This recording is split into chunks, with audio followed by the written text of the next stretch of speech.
Good afternoon, and welcome to Pakistan Today News from our New York studio. I'm Chris Taylor. Pakistani forces have reportedly carried out targeted strikes on Afghan Taliban military installations in Kabul and Nangarhar, according to security sources. The operation is said to have destroyed several militant facilities linked to groups involved in cross-border attacks against Pakistan. Officials say the strikes were launched in response to a series of recent terrorist incidents inside Pakistan.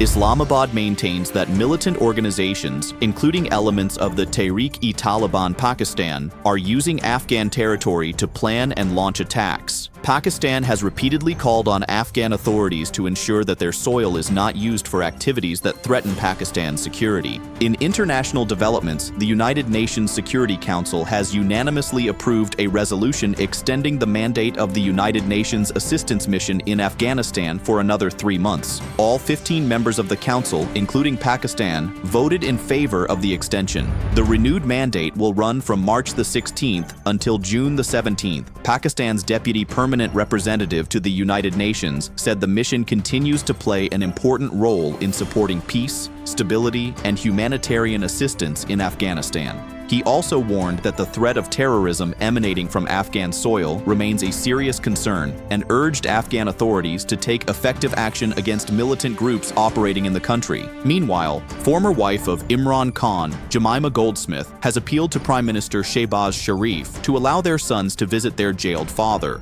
Jemima said that Suleiman Khan and Qasim Khan applied for visas nearly 2 months ago, but have yet to receive approval. She stated that the brothers have not seen their father since 2022 and have also been unable to speak with him by phone or send letters. Jemima urged the government to allow the visit as soon as possible, particularly amid concerns about Imran Khan's health.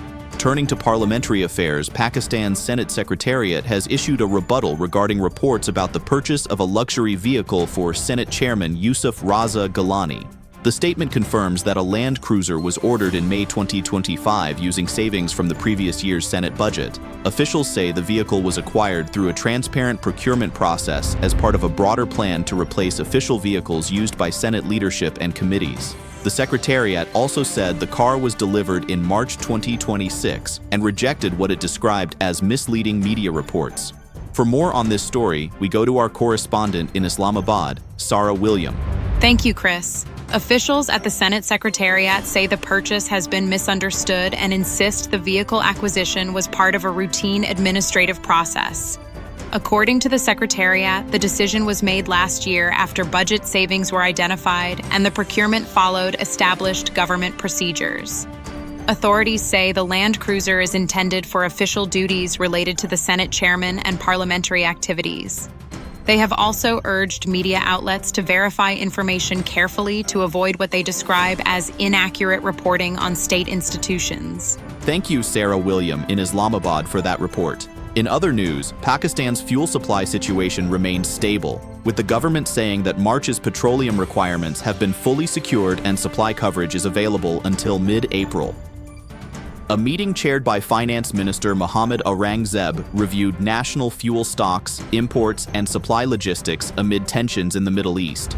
Officials told a Senate committee that petrol reserves are sufficient for 27 days while diesel stocks will last for 21 days. The government has warned against panic buying and has directed authorities to strictly monitor hoarding. Prime Minister Shahbaz said the government is fully prepared to manage the situation and ensure uninterrupted fuel supply across the country. Pakistan has also dismissed speculation about a possible rift with China, reaffirming that Beijing remains Islamabad's trusted strategic partner. The Foreign Office clarified that recent diplomatic engagements should not be misinterpreted, stressing that Pakistan-China relations are built on mutual trust and long-standing cooperation. Officials say both countries remain closely aligned on regional issues, including stability in Afghanistan, and maintain regular high-level communication. Pakistan reiterated that its foreign policy continues to value the so-called all-weather partnership with China and said attempts to create misunderstandings between the two nations are baseless. Finally, the Pakistan Meteorological Department has forecast rain and thunderstorms in Karachi and several parts of Sindh from March 18th to the 19th. The weather system may bring gusty winds and lightning in isolated areas. Authorities have advised residents to remain cautious during the spell. The Sindh Disaster Management Authority has directed local administrations to take precautionary measures in case of emergencies. According to the Met Office, similar weather conditions, including rain and thunderstorms, are also expected in parts of Balochistan and Khyber Pakhtunkhwa until March 20th.